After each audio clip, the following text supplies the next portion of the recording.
We return to Durban. It will be festivities all round this weekend as the ANC throws its 107th birthday bash and launches its election manifesto. President Cyril Ramaphosa will be delivering the party's annual January 8th statement. Let's cross live now to Vuyo Mvoko, who is at the Moses Mabhida Stadium. Vuyo, the excitement is building up as the ANC launches its election manifesto later. It is building up indeed, and very shortly we'll be crossing to my colleague Spamandla Goge, who is in a bus with some of the people who are making their way to the stadium. But before we do that, let's get some reflections now, and I'm joined here in the studio this time around by two of our analysts, and that is Karima Brown and Lukona Mnguni. Good morning to both of Karima, from what President Cyril Ramaphosa said yesterday, that this manifesto is going to be, as he put it, a manifesto of such great weight. We were sitting there together yesterday. Tell us what you understood by that. I think the first thing is that the ANC is going to claim that the improvements in the lives of black people in particular is as a result of their governance. But they also can't run away from, he said, the past is also like a mirror. It reflects yourself back. So they are accepting that some of the lack of progress, some of the tardy delivery, and some of the major problems that we have in the state, particularly in state institutions. He mentioned SARS, he mentioned the South African Police Services, he mentioned the NPA, that those institutions need urgent attention and that they are going to deal with that in a very big way. Now, of course, as a divided organization, many of whose members are probably implicated in wrongdoing, in corruption, which was identified as a self-inflicted own goal. It's going to be a very difficult thing for President Ramaphosa to do, to keep the party machinery together, to run an election campaign, but on the other hand, to convince voters that he is busy with a clean-up and a reform program. Lukwana Mnguni, one of the things Cyril Ramaphosa mentioned yesterday, or brought to the attention of the people who were listening to him during that gala dinner, was that he accepts that there will be a criticism that the ANC is obsessed with the past.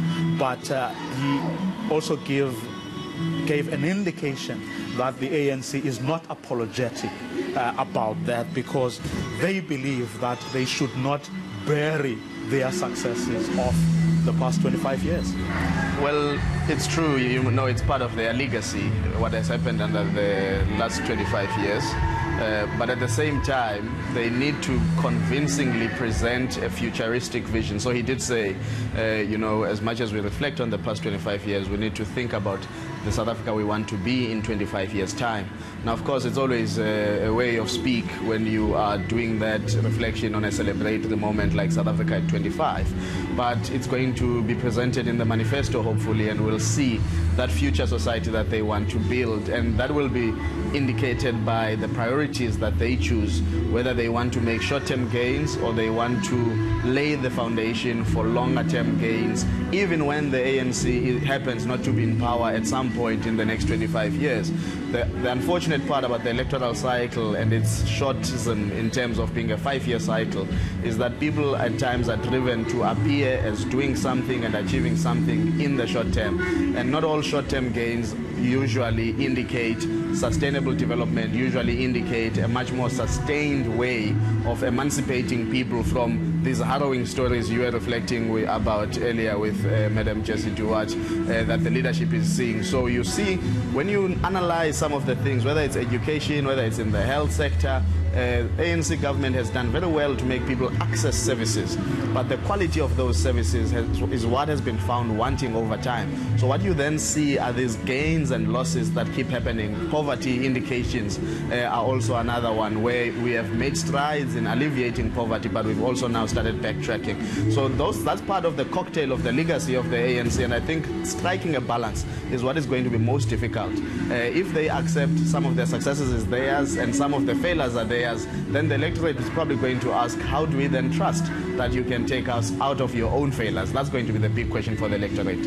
One of the things I found very interesting, which is an issue I raised with JF Radebe when we spoke a short while ago, was President Ramaphosa's acknowledgement publicly of the role that, for instance, civil society and the media, among others, have played in bringing the ANC back to what it was supposed to be. Now, that's something one hasn't heard, certainly from the past two leaders, presidents of the ANC in particular.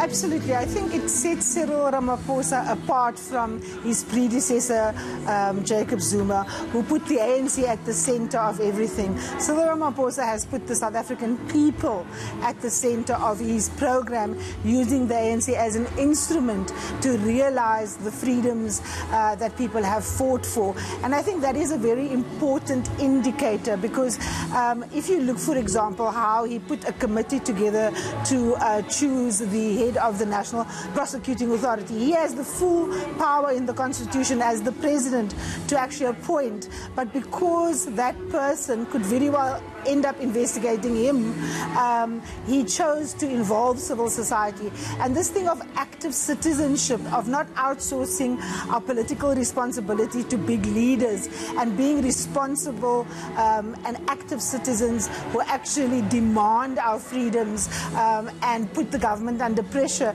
is something that is really, really important. I think the nod to the media is a recognition played by specifically the investigative media about the way in which state capture worked. Without those media leaks, we would not have seen the extent to which President Zuma built an alternative state. And I think President Ramaphosa's nod to those things is both to be welcomed, but it's also an indicator potentially of how they want to go forward. They know the problems of South Africa are so huge that they can't fix it by themselves. They will need buy-in from civil society. They will need buy-in from other social partners to actually make the program work.